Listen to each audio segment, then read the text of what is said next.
Qu'est-ce que je raconte? Est-ce que c'est un titre aguicheur? Non, non, non. Cette voiture, et autant qu'il me concerne, HS. Comment c'est arrivé? Pourquoi? Je pourrais vous faire attendre, mais non, on va en venir tout de suite à la finalité. Donc, comme vous le savez, j'ai pas mal roulé depuis mon changement d'huile et de différents frais.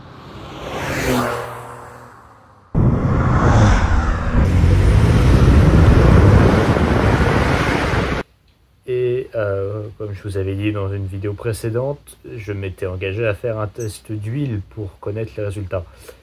Et je n'ai pas encore reçu ces fameux résultats, malgré avoir expédié mes tests d'huile. Mais je connais déjà la réponse. Parce que voilà ce qui s'est passé quand j'ai extrait l'huile en question. À peu près une semaine, j'ai reçu mon test pour mon kit pour le test d'huile, que j'essaye désespérément d'extraire parce qu'elle est très épaisse et j'en chie. L'huile, je l'avoue, est un peu sombre et j'ai vu des choses qui ne me plaisent pas forcément. Je vous mettrai une capture d'écran. Mais bon, on essaye de remplir la petite bouteille comme on peut. Et comme vous pouvez le voir ou non, ça c'est le premier truc qui est sorti de la jauge d'huile. Et normalement l'huile se mélange avec l'huile. Et je suspecte que c'est de l'essence. Si j'arrive à faire le focus. Ouais. On va voir si c'est inflammable. L'huile normalement ne l'est pas. Donc,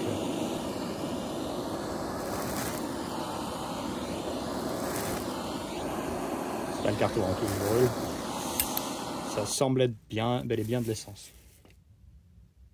Au début, bon, j'essayais de me convaincre, peut-être de me rassurer qu'il s'agissait d'essence. Mais la réalité, c'est que l'essence, c'est solide dans l'huile en fait. Et il n'y a pas beaucoup d'autres fluides en fait qui traînent autour d'un moteur. Ce que j'ai trouvé, c'est évidemment du liquide de refroidissement. Même si j'essaie de me convaincre de l'inverse, depuis que j'ai le véhicule, j'ai une légère consommation d'eau. Au début, j'accusais cette consommation d'eau du rythme que vous m'avez vu changer à l'intérieur du V, sous l'admission. Mais la réalité, c'est que depuis que je roule depuis à peu près 3000 km, cette consommation d'eau a continué. Elle est très faible. On parle de l'ordre en 3000 km dans le vase d'expansion, ça, 5 mm. Elle est présente, et toute consommation d'eau est anormale. Alors évidemment, le véhicule pourrait avoir des fuites, après tout, il a 40 ans. Mais voilà, j'ai trouvé de l'eau dans mon huile, et s'il y a de l'eau dans l'huile, le moteur est mort. Alors, vous allez me dire, c'est jamais qu'un joint de culasse. Et en fait, oui et non. J'ai acheté ce véhicule en connaissance de cause qu'il s'agissait d'une bombe à retardement. Pour rapidement expliquer, le PRV Z7W qui se trouve dans cette Alpine a une particularité, il utilise un bloc en aluminium, comme tous les PRV, avec des chemises en fonte, comme tous les PRV, et des joints en base, en papier. Ce qui se passe, c'est qu'après les années, ce papier se dégrade dans le liquide de refroidissement qui est agressif, soit l'eau passe en base, soit les chemises s'enfoncent et le joint de culasse casse. Ce véhicule, je le savais, a eu un joint de culasse il y a une dizaine d'années. J'essaie de me convaincre que ce n'était probablement pas la cause. J'étais excité d'acheter mon véhicule de rêve et voilà où j'en suis. Alors, peut-être que je tire des plans sur la comète, peut-être que le moteur va très bien, je dois attendre mes résultats d'huile, mais je me fais pas d'illusions. Vous demandez peut-être quels sont mes plans maintenant, parce que pour ceux qui suivent un peu, je devais descendre en Italie avec cette voiture dans un mois. Cette tâche s'accomplira à ma 605, que je m'attarde à remettre en état de manière urgente. Heureusement, j'ai des choses qui devraient m'aider d'ici sous peu, vous verrez les vidéos à venir. Mais c'est pas la question. Aujourd'hui, si je voulais vendre le véhicule dans l'état, arrêter le désastre, arrêter cette catastrophe, je perdrais plus d'argent que de la remettre en état. J'ai des touches pour remettre un moteur entier en état, c'est pas dans mes compétences. Heureusement, j'ai des gens compétents autour de moi qui peuvent m'aider, évidemment pas gratuitement, mais à prix raisonnable. J'abandonne pas, et je réfléchis encore. Aujourd'hui, si quelqu'un donnait une offre honnête pour ce véhicule, je pourrais y considérer.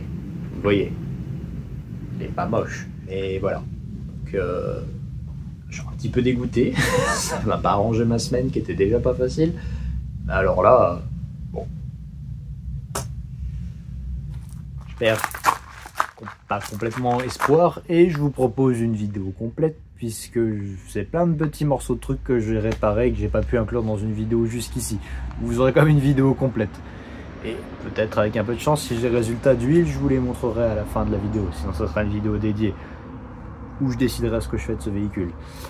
Mais bon, en attendant, j'explore plusieurs pistes.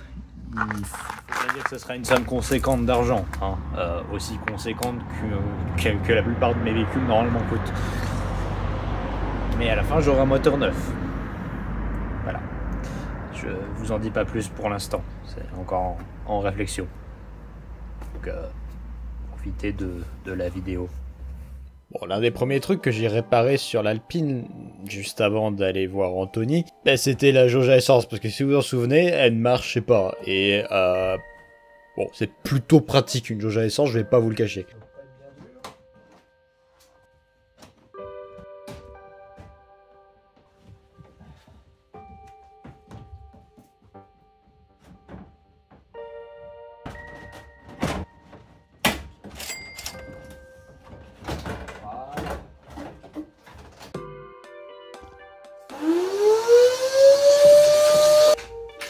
C'est toi, Fiston. Oui, désolé.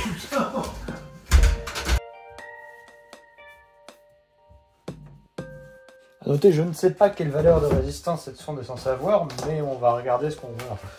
Ok, on n'a pas de résistance. Ce qui veut dire qu'on a un problème sur le circuit.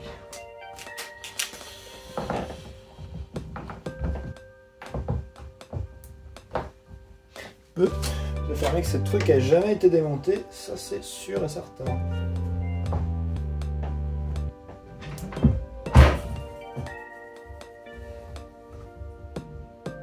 Un petit côté Mary Poppins, non?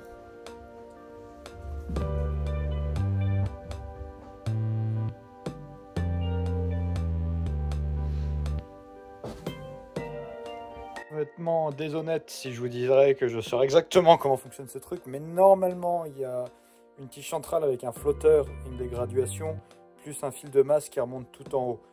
Et en théorie, l'un de ces composants s'oxyde et ne fonctionne plus. Donc je devrais avoir une résistance en fait en fonction de la hauteur. Normalement ce tube doit se déboîter et je dois pouvoir y accéder, on va regarder ce que ça donne. Et c'est un truc, donc je suis un peu terrifié à l'idée de l'abîmer, mais... pas trop de bruit en toute honnêteté.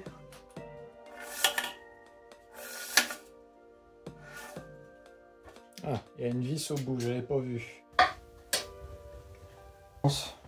C'était bien ça. Oups.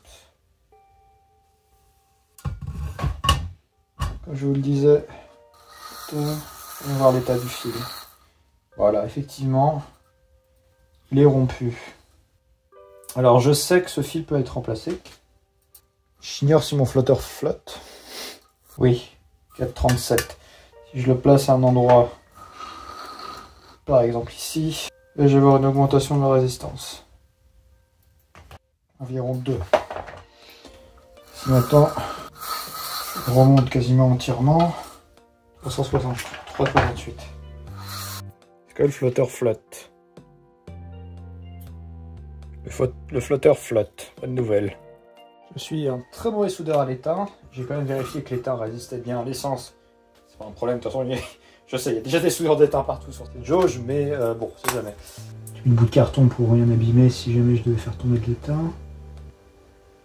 Je l'ai pas filmé, mais ce que j'ai fini par faire, c'est enrouler plusieurs des bobines, vu qu'il y avait de la marge sur le ressort, et après braser le tout. Comme ça, là, ça tenait bien. Alors, qu'est-ce que tu dis? J'ai pas les clés. Ok.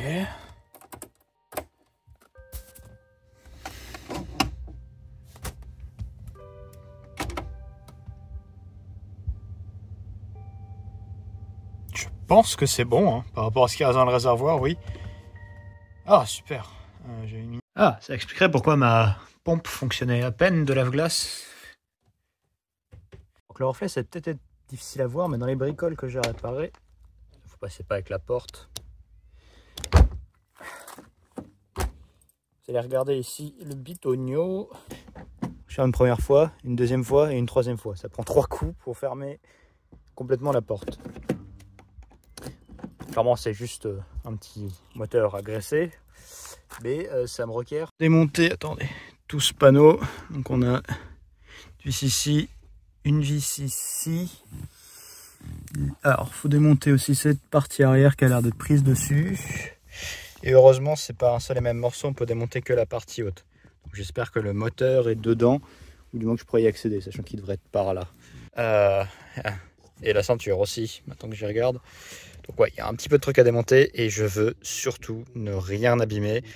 Chacun de ces panneaux sont introuvables ou valent une petite fortune chacune, donc voilà, on va éviter de faire des conneries.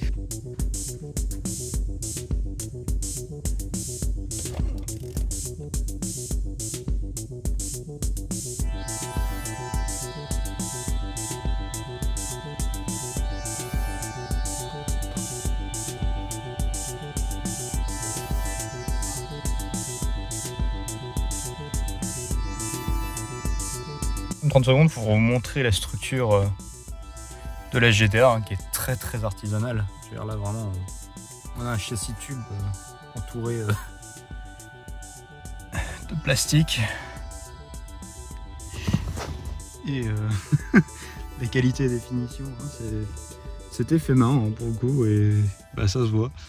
Pas le choix, j'ai été obligé d'enlever ce panneau qui était tenu en bas par la ceinture. J'ai peut-être bien fait parce que c'est dégueulasse. J'ai aussi retrouvé le cache qu'elle est là, donc c'est cool. Et maintenant on va pouvoir accéder au crochet de porte normalement. Voilà. Il faut que je recolle tout ça évidemment. Petit truc électrique, petit boîtier, donc on va regarder à tout ça, voir ce qu'on peut faire. Par un bœuf avant moi. Oh non. Bah d'ailleurs c'est pas du tout serré, c'est bien. Ce que je suspecte principalement c'est qu'avec toute la graisse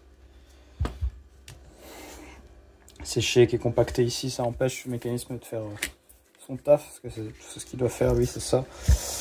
Mais il est peut-être grâce à l'intérieur, le moteur est peut-être fatigué, je sais pas si ces pièces se trouvent, je pense pas. Donc on va démonter, on va regarder ce que ça donne. Démonter l'actionneur du verrou. Malheureusement, c'est une unité qui est complètement verrouillée. Alors peut-être elle est clippée. Donc je vais la tester avec le loquet. Il n'y a même pas de référence dessus. Donc si je voulais le remplacer, c'est seulement une pièce Renault hein, qui a été montée sur autre chose. Mais difficile à dire. Je pense que vous pouvez assez aisément voir que cette pièce n'est pas fautive. Au contraire, elle marche même plutôt très bien, même si je viens lui appliquer un peu d'effort. Elle fait son taf. Le problème vient bien juste un manque de graissage, je pense. On va tout nettoyer et tout remonter et voir comment fonctionne le mécanisme. Beaucoup cette petite fenêtre là. Je l'ai recollée pour pas qu'il y ait l'humidité, mais franchement, quelle humidité va rentrer d'extérieur. Je pense que c'est plus pour le bruit qu'autre chose. Mais... Et puis bon, on continue sur les bidouilles électriques. Le détail sur cette voiture qui m'agace, c'est que l'un des interrupteurs a été changé, mais pas par le bon. C'est un interrupteur Renault, effectivement, mais c'est pas le bon qui a été remonté. Essayer de voir si c'est tout hasard, je pourrais réparer, mais bon, ça me semble pas facile.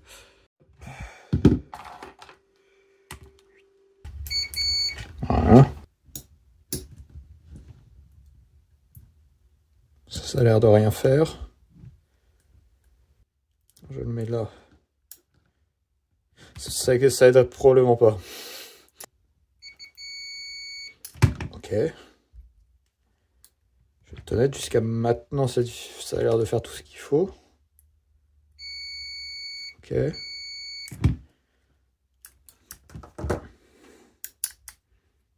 Bon. Teste les limites de mon équipement, mais bon. Ah, il faut le contact. Ok, donc là ça fonctionne très bien. Ce que j'ai compris qu'après, c'est que probablement 2 interrupteurs avaient été achetés et en fait, il n'y en a qu'un seul qui avait été monté, pour une raison que j'ignore. Mais ces interrupteurs de remplacement sont vraiment nuls, les lampes marchent quasiment pas en fait. Pour la prochaine section, je remercie Fabien qui m'a vendu un certain nombre de pièces d'Alpine à prix très raisonnable. Je ne présente pas encore Fabien, mais gardez l'œil ouvert et gardez bien ce nom en tête parce qu'on va se revoir. Bon, un des problèmes que j'ai toujours eu sur cette voiture, c'est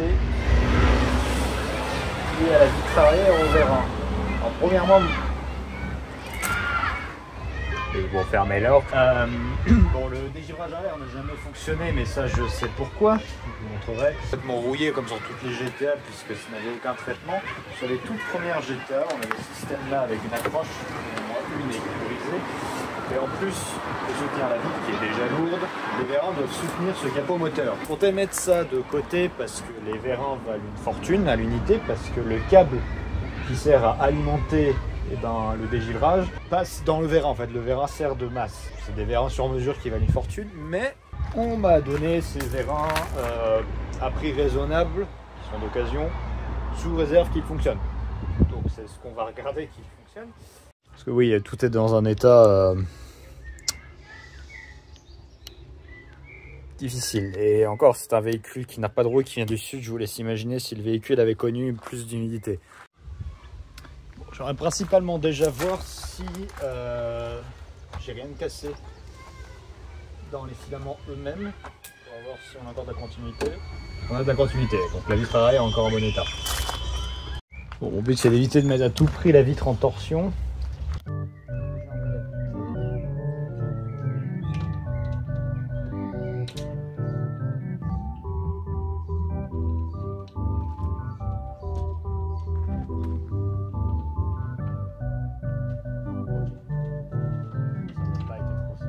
C'est fait maison hein, pour une pièce de production. Cette partie est juste vissée sur la vitre. Non, elle est collée, donc je vais pas m'amuser à la défaire.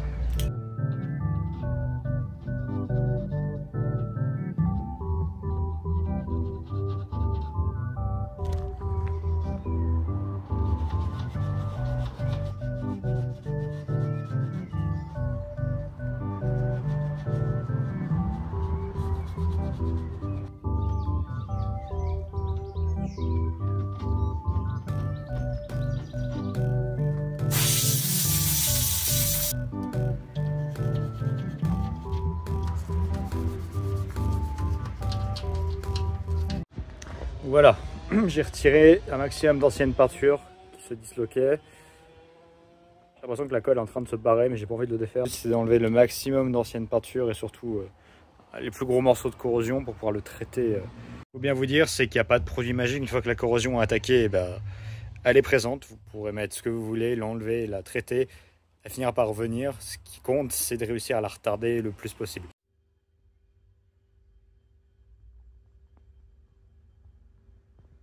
Pas de miracle, c'est l'un des plus chers et c'est un des meilleurs. J'utilise sur plein de choses, ça tient incroyablement bien. Attendez, en plus des convertisseurs, ça laisse comme une légère fine couche et ça protège vraiment bien. Faut le laisser nu, mais c'est quand même mieux avec une peinture après. Mais bon, du coup, c'est prêt à appliquer de la peinture par-dessus. Donc c'est cool. Voilà, cool. On va le faire, cool. Cool, c'est cool. Hop.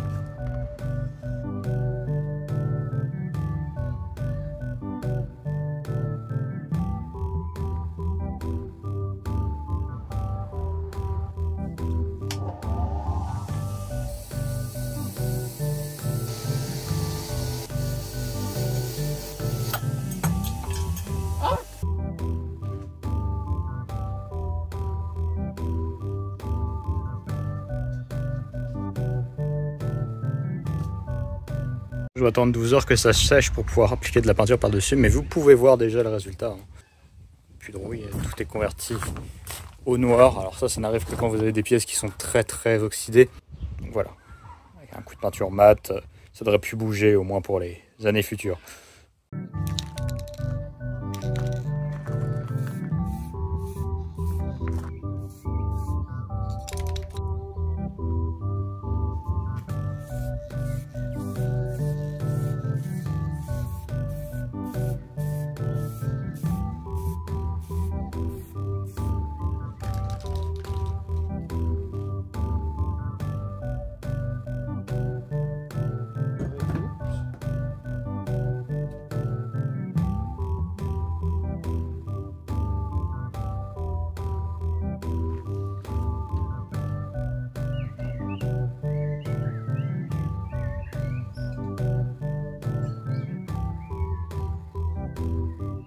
Bon, du coup, vous l'avez vu, je n'ai pas réparé le dégivrage en lui-même. Je ne sais pas comment recoller en fait la coche sur la vitre. Donc si vous avez des suggestions, je suis preneur.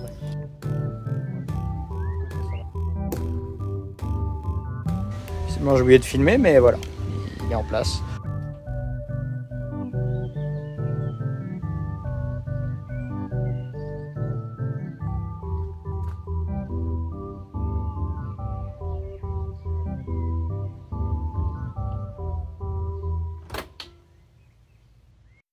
Ah oui, et puis il manquait les clips pour les câbles de bougie, donc j'ai décidé d'en refaire moi-même.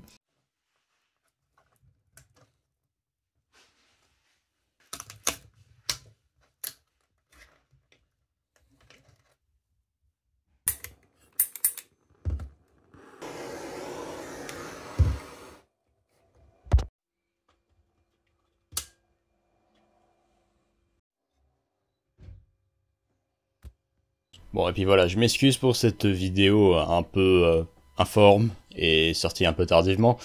Mais j'attends toujours mes résultats d'huile, donc j'apprécierais vous donner des nouvelles, mais malheureusement je ne peux pas. Donc je vous remercie, encore une fois, et merguez-moi votre. Oui, les petits points c'est des bulles d'air, hein, c'est pas autre chose, mais bon. Moi j'aurai le cœur net sur l'état de ce moteur, ça devrait m'indiquer si j'ai un joint de culasse, si mes paliers sont morts, et l'état de santé général du moteur.